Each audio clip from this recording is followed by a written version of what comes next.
este tiempo, ojos y cuerpo de sal, implacables curvas, fuego violento, mi demonio angelical, de estilo tan antinatural.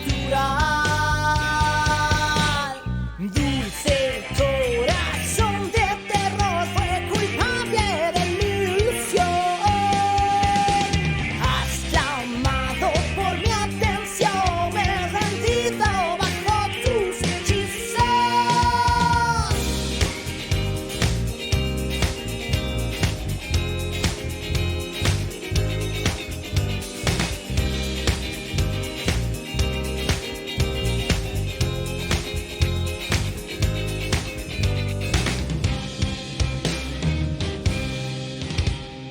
Lleva en su rostro el velo de una pasión, diáfana mirada, desgarra mi alma, me ahoga y me salva. Y si quieres, solo si quieres, y si quieres, podría causar un tifón.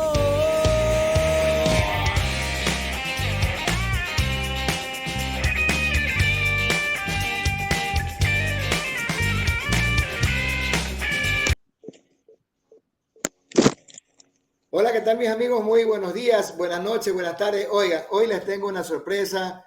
Por acá vamos a compartirle a los amigos vamos a compartirles ahorita el link primerito a los amigos de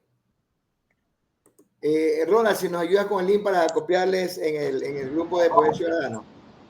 Ya, bueno, muy buenas noches a todos. Gracias por escucharnos como siempre. Hoy tenemos la presencia de un gran amigo, el licenciado, educador, también con mucha experiencia en la política, Carlos Rivadeneira. Lo conozco hace algunos años. Él es una persona que ha estado, pues, a mí no me gusta mucho decir el tema de lucha y lucha y lucha porque se escucha feo, pero sí más bien ha estado participando en temas de política, en temas de conquista de derechos, ayuda a la gente, trabajos sociales y muchas otras cosas más en las cuales pues nos permiten también, un ratito, nos permite, ya les voy a copiar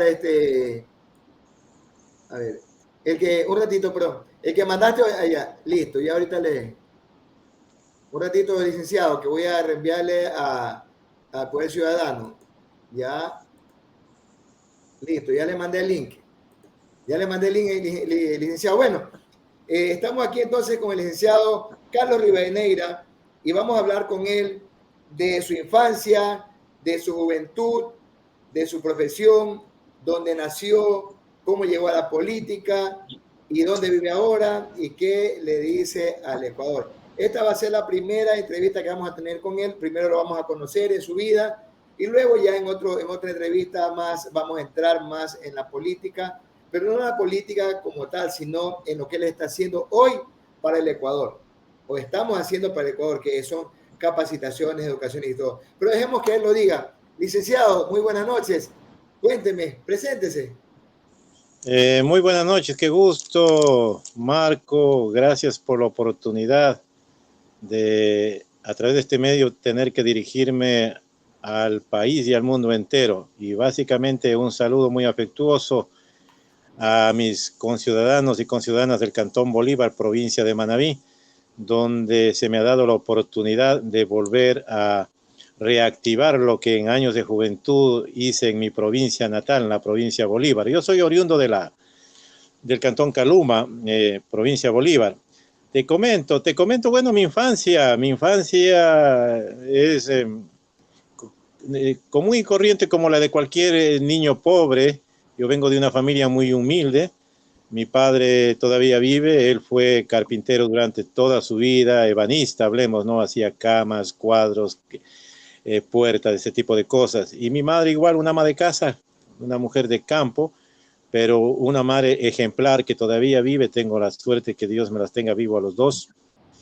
Y yo te podría decir que yo viví toda mi niñez y hasta mi juventud, hasta los 15, 16 años, 17 años, en lo que es ahora la ciudad de Caluma. En esa época era la parroquia de San Caluma, Antonio. provincia de Los Ríos. No, provincia de Bolívar. Ah, ya Provincia de Bolívar. Bolívar. No. De Caluma, Caluma a Los Ríos está prácticamente a 10, 15 minutos y ya estamos Sí. en el límite de la provincia de Los Ríos. Yo te comento, pues, yo me formé, me eduqué, mis primeros pasos fueron Pero dados en no se me salte, licenciado. Vamos paso a paso. De esa infancia que tuvo el licenciado, luego pronto vamos a saber ya, a conocer el primero de su vida, de esa infancia, ¿qué recuerda? ¿Qué lindos momentos recuerda del campo en la sierra? ¿Qué recuerda? Cuéntenos. Bueno, te comento que no, Caluma no es la sierra, es un clima tropical, subtrópico. La provincia de Bolívar tiene clima frío, páramo y subtrópico. Caluma es Echandía, Las Naves, San Luis están en el subtrópico, por eso está colindando con la provincia de Los Ríos, ya en la casa. Pero es más frío que Manabí, ¿o no? No, no, claro, más frío que Manabí. La temperatura promedio ahí va de 22 a 24, acá supera creo que los 28 grados centígrados. Entonces, bueno, aquí en Caluma te comento que es una zona muy productiva, está en un valle, por el medio de Caluma pasa un río, el río Caluma, que luego toma el nombre más abajo, el río Pita, y bueno, en esa época, La infancia te comento que me hace hacer retrospección en el tiempo. Claro. Realmente era totalmente diferente a los tiempos actuales, pues yo andaba descalzo, me acuerdo con un pantalón de tirantes hecho de unos hilos que mi madre me hacía, y ahí no había pues lo que hay ahora, la tecnología, apenas por ahí con candil o con esos mecheros que se acostumbraba a hacer de latas de sardina, y yo me acuerdo desde cuando tenía prácticamente unos 3, 4 años. Y te comento que una vez, no estaría conversando en este momento ya aquí contigo, ni con el mundo. En esa época los inviernos eran bastante duros, fuertes. Y un río que en verano se podía pasar de un salto, en invierno se convertía en un verdadero río gigante, que una vez se dio un aluvión que fue llevando árboles, animales, se había derrumbado un cerro en la montaña, en la parte alta, y realmente fue aplanando. Eso tenía un radio de acción de ancho más o menos de unos 60, 70 metros. Imagínate que fue arrasando todo. Y yo sí, prácticamente nivelando el terreno y dejando un cauce mucho más profundo. Y te comento que la curiosidad de niño, me fui con mi hermano, me acuerdo que yo tendría unos 4 años y medio aproximadamente, casi 5 más o menos. Y mi hermano tendría 1 año y medio menos, y la curiosidad de que bajaban animales, reses, ganado, ¿no? Chanchos, animales de campo y tanta cosa. Fuimos a ver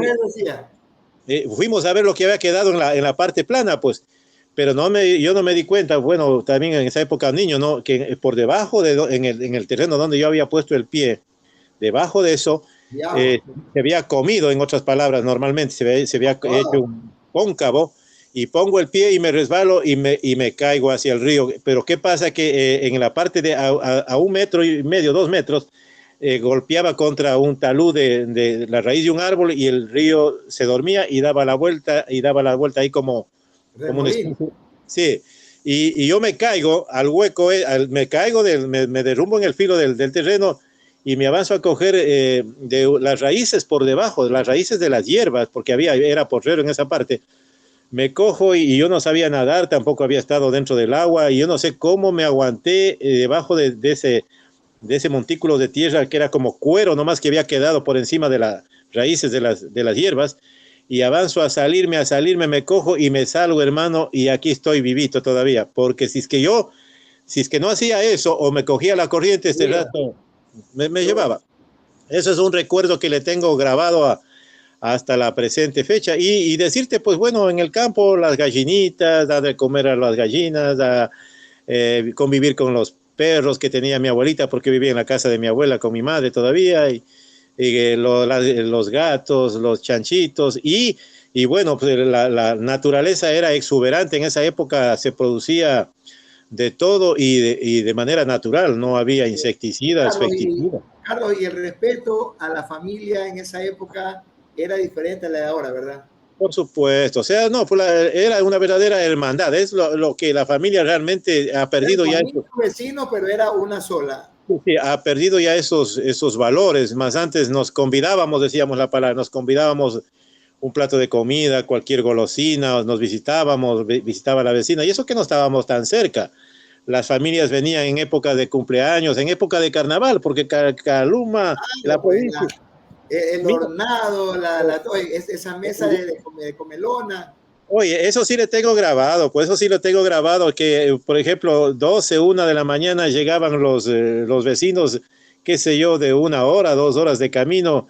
Más antes se acostumbraba a andar con su guitarra y con su tambor, todo, y con su traguito, y ya polvoreados y todo llegaban, ya nosotros durmiendo, yo me acuerdo de niño, ¿no?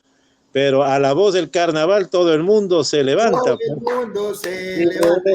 Todo el mundo se levanta y los versos van y vienen, pues que si no le atienden, entonces se van. Pero ¿qué no le va a atender si la abuela tenía todo preparado? Ya sabía, ya sabía que...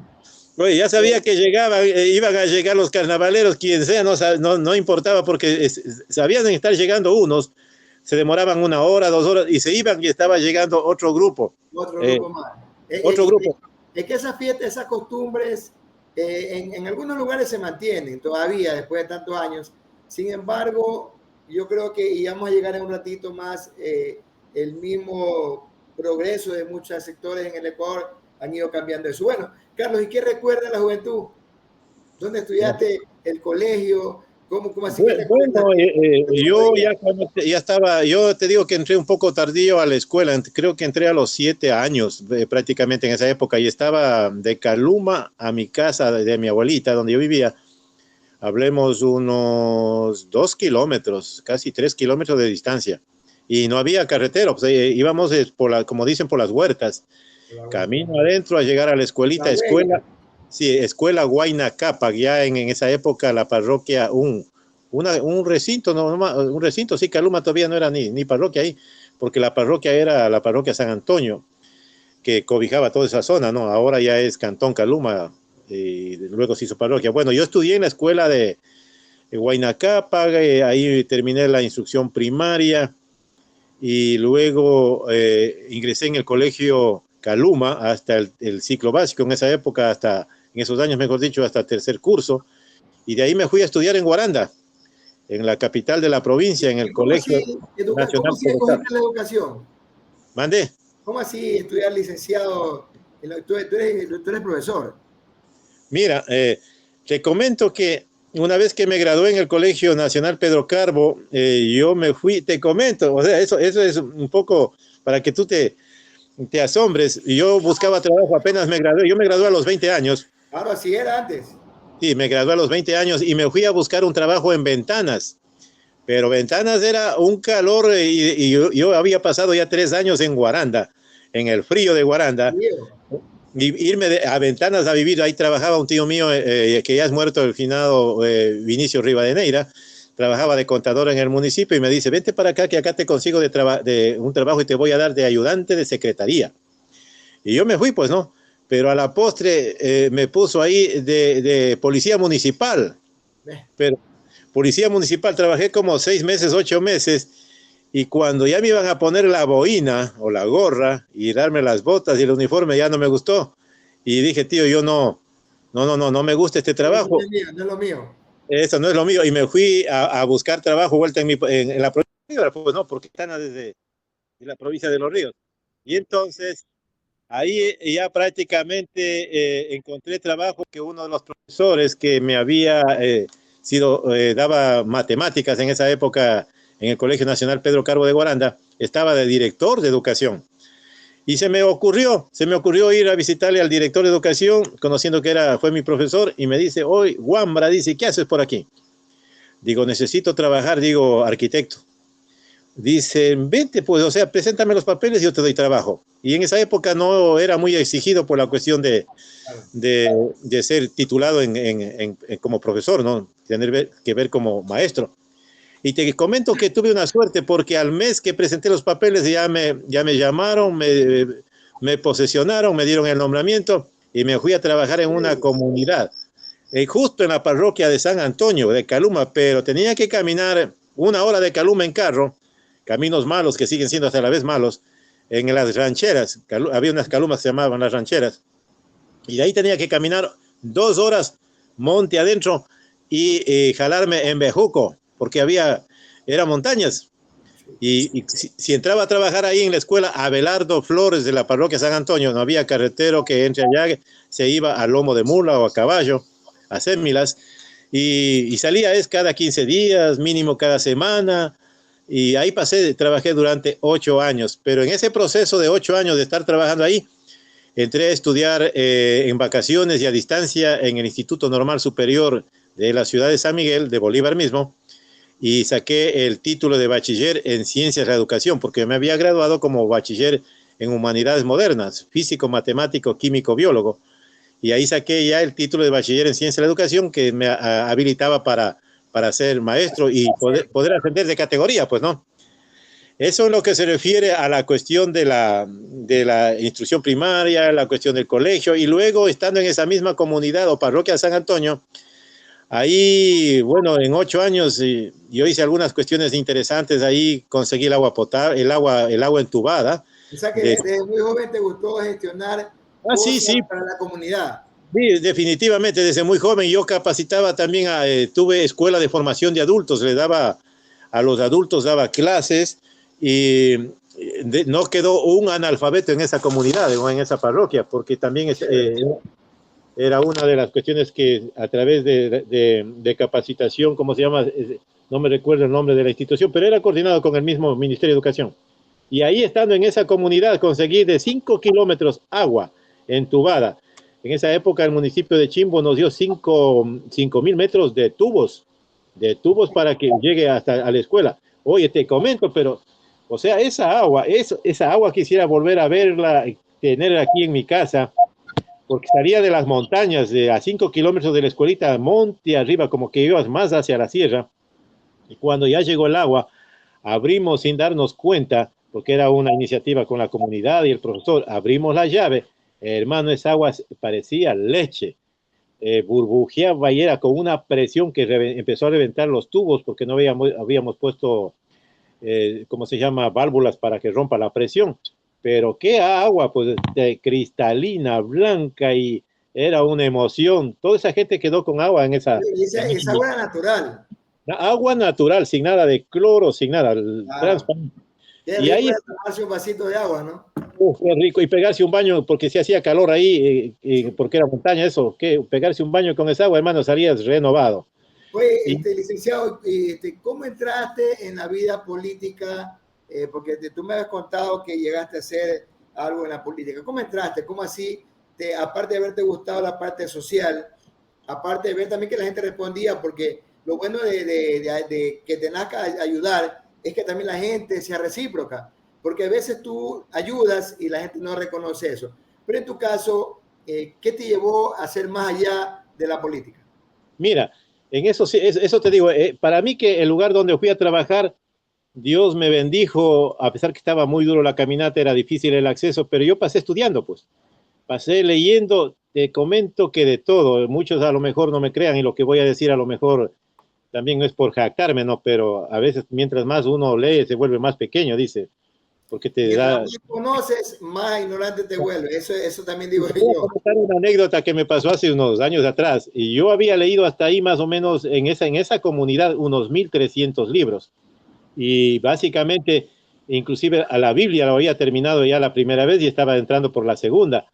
Y me dieron el cambio, pero también estando en esa comunidad, yo seguí la Universidad Técnica Particular de Loja. Yo soy profesor secundario, mi especialidad es pedagogía. Y ahí aprendí muchas cuestiones, porque la pedagogía prácticamente es una ciencia política, ¿no? Que te da muchas cuestiones para poder entender un poco el desarrollo de la sociedad, de las comunidades, de cómo organizar y todo ese tipo de cosas, aparte de estudiar el tema de la educación de los niños y los jóvenes. Ah. Pero yo me debo a la Universidad Técnica de Loja y a lo que yo me autoeduqué leyendo en esa comunidad. Entonces me dieron el cambio y me fui a trabajar me dieron el cambio al Páramo, en la serranía, me acuerdo, en la comunidad de Quindigua, donde el viento sopla no sé a qué velocidad y viene con arenas encima. Entonces, eso te cala la piel, el frío. Y me acuerdo que cuando yo salía tenía que ir bien envuelto la cara, puesto un buen sombrero, una buena gorra y bien cubierto, porque el viento en la loma te sube con todo. La fuerza del viento te empuja y que caminas como que vas como un cóndor abierto los brazos. Entonces, no pasé mucho tiempo ahí con las comunidades ahí totalmente indígenas y me dieron el cambio ya, hice un cambio, una permuta con una compañera y me fui a Yatubí. Entonces, en Yatubí es una comunidad que está en Caluma, ya prácticamente, ahí empezó el desarrollo, ya hablemos de la cuestión política, empecé a organizar algunas comunidades en la zona de Caluma, no tenía agua entubada, peor agua potable, y conseguí en esa época, me empecé a visitar de casa en casa Caluma y algunas comunidades y formé un comité pro mejoras, proyecto de agua para Caluma. Con decirte que en una ocasión reuní como 350 personas en Caluma Viejo, que se llama, Caluma está conformado por Caluma Nuevo y Caluma Viejo, al margen de cada uno del río. Y conseguí 75 millones de sucres de plan internacional en esa época. Estoy hablándote por el año 90, 88, 90. Ya, 75 millones, que era bastante plata. Claro. 75 millones de sucres, ¿no? Y quedó instaurado el proyecto de agua potable, como es de agua entubada, por ahí, claro, puesto algún tipo de cloro, alguna cuestión. Y ahí fue la catapulta que yo digo, empezó a evolucionar Carlos Rivadeneira, porque ya había conseguido eso en San Antonio, agua para acá, y empecé a organizar a la gente en la necesidad histórica ya de capacitarnos, de organizarnos, y empezaba dando conferencias y charlas en algunas comunidades, en alguna escuela, levantando a la gente, ¿no? Que se organice, que es necesario vivir en sociedad siempre pegado a la norma constitucional y a las leyes. Y la única forma de conseguir, ahí sí viene la palabra, como quien dice, es organizando y luchando desde ya. Mira, desde esa época yo tenía claro la película, de manera que como yo era profesor ya en Caluma, en esa época ya en Caluma había como unos 160 profesores. Me recuerdo que ya me nombraron a mí presidente del Consejo Cantonal de Caluma, porque todavía, presidente del Consejo de Profesores de la zona de Caluma, porque todavía no era Cantón Caluma.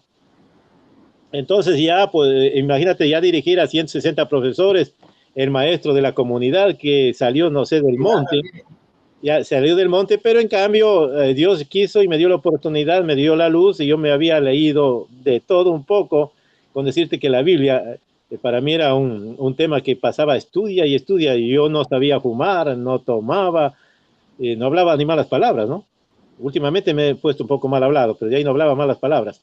Entonces, ¿qué pasa? Que ya en el camino, en esa época en Caluma, ya se daban algunas injusticias en el magisterio. Había profesores que trabajaban 10, 15 años en las comunidades alejadas, en el área rural, y nunca les daban la oportunidad. Y yo conseguí el cambio porque hice una permuta a la serranía con otra compañera, y luego vino acá donde yo trabajaba, y de ahí empecé a hacer el relajo ya, porque yo formé en esa época formé un frente en el magisterio llamado Frente de Vanguardia del Magisterio.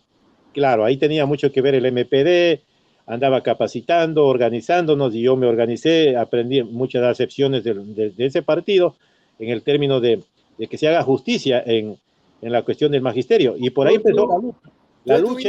¿Tú estuviste en un cargo público? Yo fui profesor, con nombramiento. Pero otro, digo, por ejemplo, en alguna alcaldía, concejal, algo de eso. Eso te comento, o sea, mira, estando en ese proceso, me lanzan de candidato ya presidente de la UNE provincial, que éramos como 3.500 profesores. Me lancé de candidato a presidente y perdí, quedé en tercer puesto de los 3 candidatos, y viene la cuestión de Caluma, y en Caluma ya se hace cantón con el señor Víctor Hugo Figueroa, que de paso es mi compadre actualmente, un agricultor, un hombre que tiene sus bienes, pero totalmente bien letrado, igual, ha leído bastantes libros, y hicimos amistad con él, nos presentamos, nos conocimos, y él era el presidente del Comité Pro Cantonización, se hizo Cantón Caluma, hicimos una amistad, y luego ya en el proceso, se fue ya dando el proceso de elecciones en Caluma por primera vez, ya ganó un señor ahí en Caluma, y luego lanzamos a Víctor Hugo Figueroa. Para no alargarte mucho la historia, yo fui el primer concejal en esa época de Caluma con Víctor Hugo, metimos 2 concejales y un poquito más y metíamos 3. Pero yo estaba en Caluma durante solamente 8 meses como concejal, porque yo me lanzo a la presidencia de la UNE de Bolívar, ya me lancé, eso era la tercera vez, y, y se da una cuestión paradójica, pues que había ganado la concejalía, y eso tuvo su impacto político también a nivel provincial, y gané la UNE de un porotazo, pero ya claro, a la tercera ocasión. Claro. Y llegué a ser presidente de la UNE de Bolívar, y ya como presidente de la UNE de Bolívar en esa época, ya los presidentes de las UNES, Unión Nacional de Educadores, Núcleo de Bolívar, ya teníamos accesos a las direcciones provinciales, al estudio de cuadros para cambios e ingresos de los maestros, y ahí es cuando ya metí mano para hacer justicia con los compañeros que había luchado, que no les daban el cambio, qué sé yo, de 20, de 15, ahí se estaban jubilando, ahí estaban ya viejitos, y qué injusticia que se había cometido. Entonces, eso claro, fue bien visto por las masas del magisterio, y eso me llevó a ser el presidente de la UNE, pero mira lo que es la vida, ¿no? Dios tiene preparado muchas cosas, o nosotros mismos nos preparamos nuestro futuro. Son consecuencias de nuestros actos. Mira, sí. yo digo algo, en ocasiones, hay veces, como ya vamos a conversar, como te digo, esta es una entrevista. Yo quiero que me regales la próxima semana ya para conocer la parte política como tal, pero por ejemplo, yo digo, a veces nos sentimos como que no podemos conseguir algo, como que esperamos que los demás nos den, como que nos limitamos, pero en fin, el que tiene la sartén por el mango eres tú mismo. Mira lo que has conseguido, y no te lo dieron a ti, te lo has ido ganando poco a poco. Claro. Mira Marco, que ya una vez que estuve en el magisterio como presidente de la UNE, ahí sí, ya el director de educación o directora de educación, señor Rivadeneira, señor presidente, ya cambió el trato, ya era otra cosa. Y sabía quién era, porque yo era revolucionario, hablemos en esa época, estaba formado ya te dije, por el MPD, que tenía controlado el país en su mayoría de las UNES provinciales. Pero ¿qué pasa? Que al tercer mes que yo estuve ya, me dieron inclusive el cambio a la escuela Gustavo Lemos de la ciudad de Guaranda, una escuela como quien digo, de pelucones, ¿no? Imagínate, de abolengos, y porque la provincia de Bolívar tiene una característica especial, la capital de la provincia, ahí se miden mucho los apellidos, ¿no? Pero claro, yo venía era un chagra que venía de Caluma, mi padre vive en Caluma, pero mi padre era guarandeño, pues, o sea, había nacido en Guaranda y se fue a Caluma, a la montaña, hace cuántos años, y cuando regresó a Caluma, de Caluma a Guaranda, dijo, es hijo de Osvaldo Rivadeneira. No, pues, y primo del gobernador actual. Entonces la cosa como que empezaron a tomarme por el lado, abramosle un espacio al muchacho, pues no, porque estaba yo jovencito ahí todavía. Entonces, ¿qué pasa? Que a los 3 meses de que soy presidente y que me dieron ya el cambio a la Gustavo Lemos de Guaranda como profesor especial, entonces digo, viene un paro nacional convocada por la Unión Nacional de Educadores. En esa época estaba Sixto Durán Ballén de presidente y Peña Triviño de ministro de Educación. Pero fue el paro más largo de la historia dentro del magisterio. 9 semanas. 9 semanas que nos sacaron orden de captura. Yo estuve en huelga de hambre durante 9 días sin comer. Ahí me dañé bastante el estómago, que perdura hasta ahora con gastritis, ¿no? Pero bueno, valió la pena. ¿Y qué pasa? Que después de la orden de captura, el ministro Peña Triviño emite un acuerdo ministerial, ¿ya? Un acuerdo ministerial, y nos destituye a 61 maestros dirigentes de la Unión Nacional de Educadores de todo el país, ¿ya? Y me quedé sin el puesto, me quedé sin la UNE, me quedé en la calle. ¿Sí me entiendes? Entonces, pero claro, en esa época estaba joven y tenía todo el conocimiento, la formación. Yo nunca me bajé la guardia. El primer golpe tal vez me afectó, pero seguí en la lucha, y los maestros Carlos, te manda un saludo Francesca Tauro, saludo de Manaví, Cantón Bolívar, Calceta. ¿Ya? Mira, acá dice, Dice también José Palacio, saludos licenciado Carlos. Ya, muchas gracias, muchas gracias. Usted, muy bien, muy bien. Vamos, Ya ya para la próxima entrevista vamos a tener más audiencia entonces. Ya. Ok, Bueno, mira, y cuéntame, saltémonos un poco eso, cuéntame cómo llegas a Manabí. a Manabí. Bueno, ya, esta es una faceta que ya pasó de lo que te estoy conversando, estoy hablándote hasta cuando yo tenía más o menos 34 años. 34 años que fui concejal de Caluma, fui presidente de la UNE, fui destituido del magisterio y destitución que persiste hasta ahora. Es el único profesor que no ha logrado restituirme la partida a nivel nacional, porque los 60 se reintegraron y eso ando luchando yo. Inclusive estoy pensando hasta hacer una demanda al Estado por vulnerar uno de mis derechos, ¿no? Yo ya tengo 65 años, entrado ya a la tercera edad y quiero ver si es que logro que se haga justicia por lo menos en eso. Bueno, entonces, ¿qué pasa? Que yo vengo a Manabí porque en la fase de los 35 años a los 40, más o menos estoy hablando, sí, 35, 36, 38 años, 40 años, 38, 40 años, yo me había divorciado de mi esposa, ¿ya? O sea, mejor dicho, ella me planteó el divorcio, porque yo no me había divorciado, digo, si me planteó el divorcio, bueno, cuando uno está joven hace cosas que no van, ya cuando va para viejito es cuando uno dice, no, pues, o sea, son errores, pero no me arrepiento porque a la final fui un padre también responsable y conocí a una distinguida dama de acá de Manabí en la ciudad de Quito y me trajo con engaños, me trajo con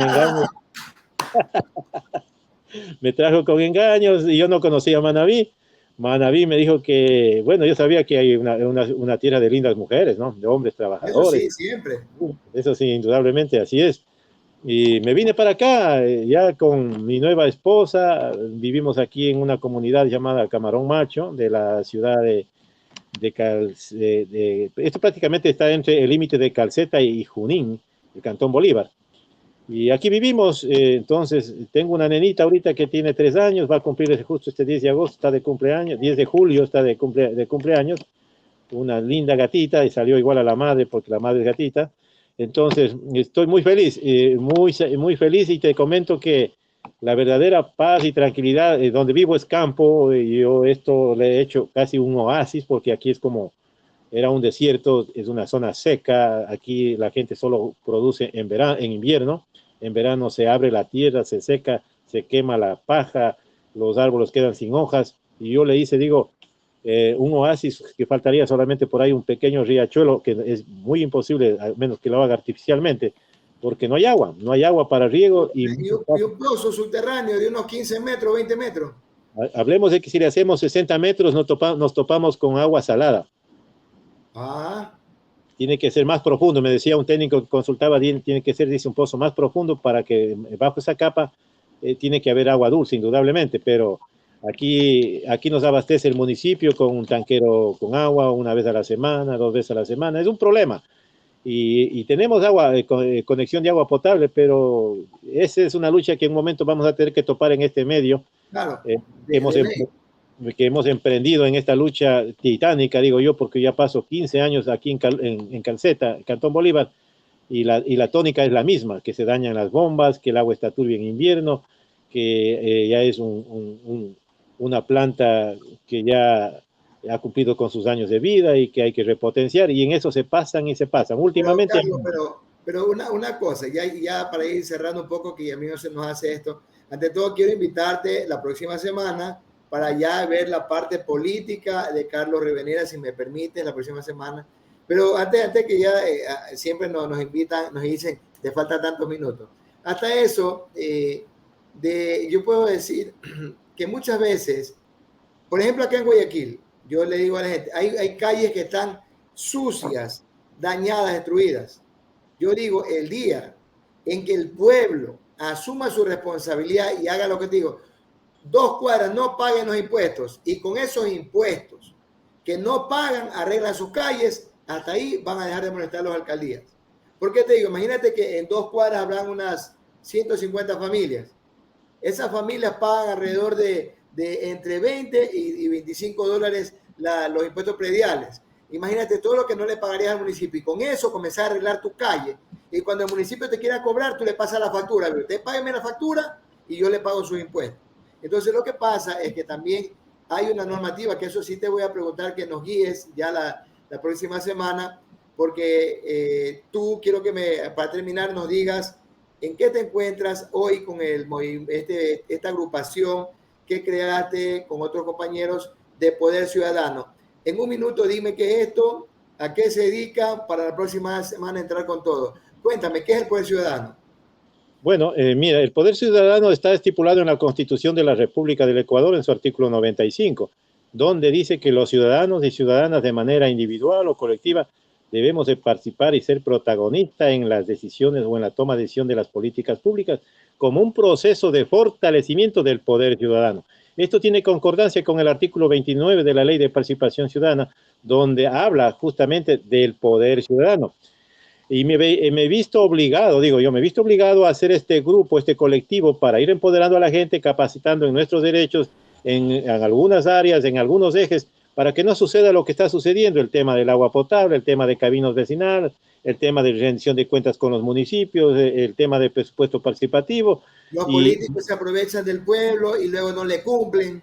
Eso, ya, y justamente lo que tú acabas de decir, Rato, que una cuadra o dos cuadras se junten, claro, pero lo que pasa es que este es un Estado de Derecho y en Estado de Derecho se respetan las leyes, pero lo que no está claro es el derecho que tenemos como ciudadanos, porque una vez que exista un peso en la organización, en el poder ciudadano, en FRENADECE, que también es tu parte de esto, Frente Nacional de Defensa de los Derechos Ciudadanos del Ecuador, y las asambleas ciudadanas que deben constituirse en cada territorio, una en cada provincia, país, región, en parroquia, son como 1.500 asambleas, un pueblo empoderado, con conocimiento, con luz en la cabeza, ahí las autoridades van a tener que pensar una y cuántas veces. Y es verdad, porque yo te digo, y en eso agradezco mucho la inclusión. También Carlos Rivadeneira, para los que no sepan, él se creó en Manabí, porque en Manabí comenzó en realidad esto, FRENADECE. Entonces, acá en Guayaquil tenemos amigos que nos apoyan, pero lo que dice es verdad. Cuando el pueblo se empodere, cuando el pueblo no solo se empodere, sepa sus derechos y sepa sus responsabilidades, cuando el pueblo puede exigir lo que él se merece, solamente ahí van a haber cambios. ¿Qué es lo que ocurre actualmente con los políticos? Vienen, van a tu sector, a tu comunidad, te ofrecen todo lo que te ven lo que tú necesitas, te ofrecen lo que tú necesitas, y estoy hablándoles de alcaldes, estoy hablándoles de prefectos, estoy hablándoles de gobiernos centrales y todo. Te ofrecen al rato de la hora, cuando tú vas con tu carpetita a donde ellos y le dicen, señor, usted me ofreció que me iba a ayudar con el agua potable de mi sector.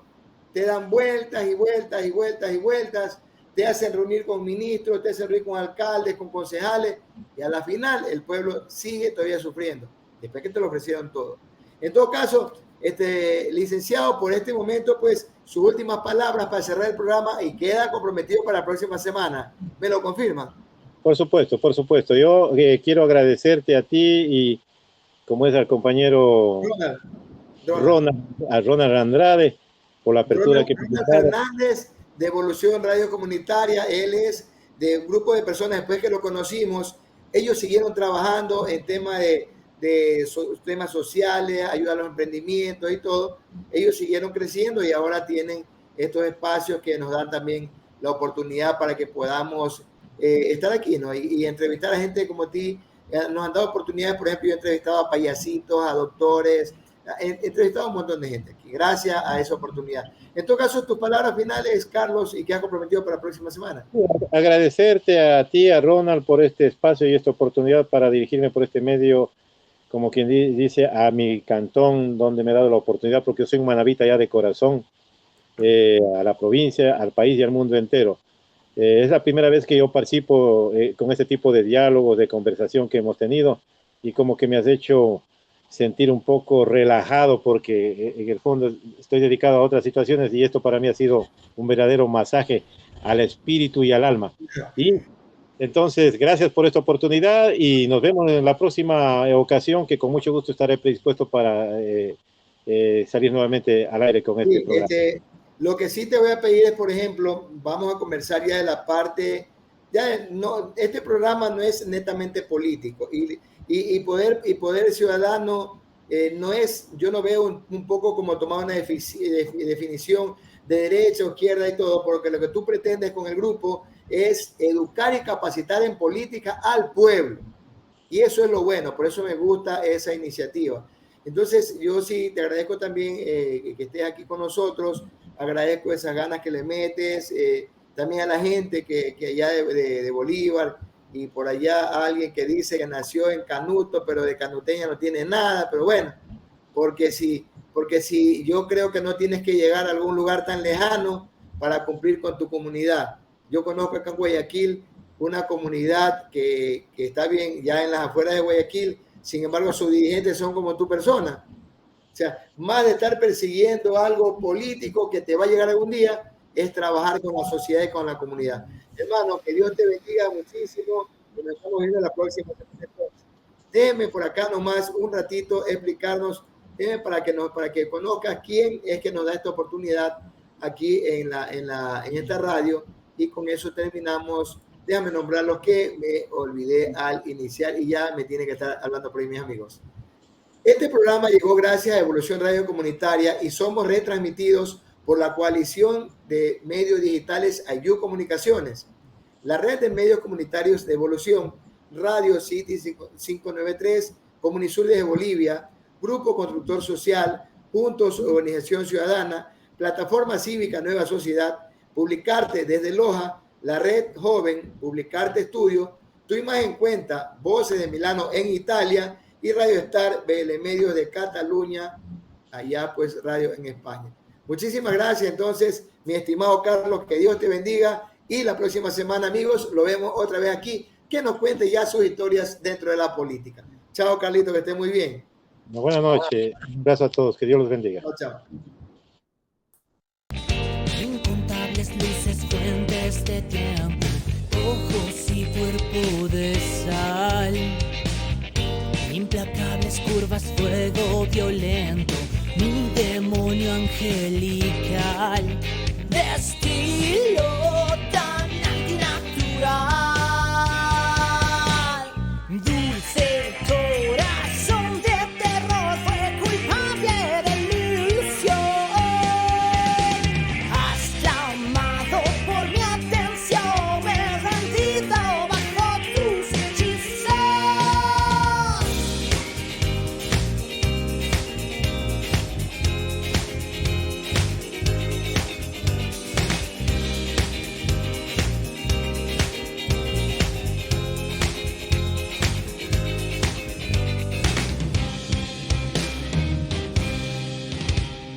Lleva en su rostro el velo de una pasión, diáfana mirada, desgarra mi alma, me ahoga y me salva y